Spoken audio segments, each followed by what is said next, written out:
கர்த்தருடைய பரிசுத்தமுள்ள நாமத்திற்கு மகிமை உண்டாவதாக. இந்த ஆசீர்வாதமான செய்தியின் வேளையில் நான் ஆண்டவரை துதிக்கிறேன். பிலிப்பியர் 4வது அதிகாரம் 19வது வசனம் இவ்விதமாக சொல்லுகிறது, குறைவில் நிறைவு.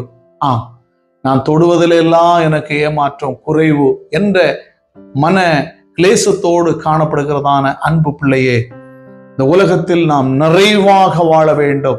நிறைவான தேவனாகிய கர்த்தர் இன்று நிறைவான பிள்ளைகளாக உங்களை மாற்றுவார். வேத வசனம் என்ன சொல்லுகிறது?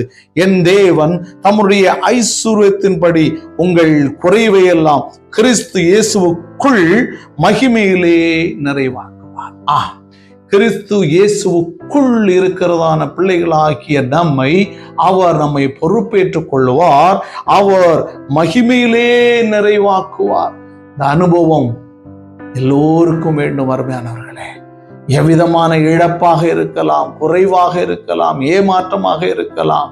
நான் செல்லுகின்ற இடமெல்லாம் நான் இதைதான் ஃபேஸ் பண்றேன், நான் கவலைப்படாதிருங்கள். என் தேவன் சொல்லுகிறார், உன்னை நான் மகிமையிலே நான் நிறைவாக்குவேன் என்று சொல்லுகிறார். அவருடைய மகிமையான வழி நடத்துதல் உங்களுடைய வாழ்க்கையை பொதிந்து பாதுகாத்துக் கொள்ளும். பயப்படாதிருங்கள். இந்த நாள் ஆசீர்வாதமான உன்னுடைய மகிமைக்குரிய பிள்ளைகளாக அவர்களை மாற்றி ஆசீர்வதிப்பாராக. ஆமென்.